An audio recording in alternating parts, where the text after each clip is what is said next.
Wala niyo sino kasama ko. Isang namang sikat na vlogger. Hello! Kumusta naman po kayo? Grabe, idol ko to. Gagawa tayo ng low carb dressing. Kahit nasa handaan, ano pa rin, kailangan isipin nyo mabuti kung ano yung mga low carb na pwede nyo makain. So tulad nito, gagawa tayong dressing na low carb.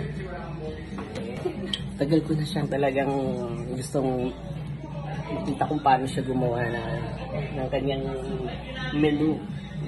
Yun, sarap nito, olive oil, oh. Ang sangkap lang nito, olive oil, kamatis, white onion, saka salt. Mas gusto niyo pang makilala si Jimmy, punta lang kayo sa page niya. Sobrang marami kayong matutunan doon, grabe. Try nyo i-follow yung page ko.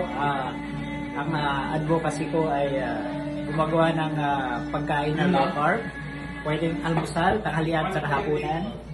Try nyo lang, baka sakaling may matutunan kayo doon sa mga menu ko, napakasimple lang.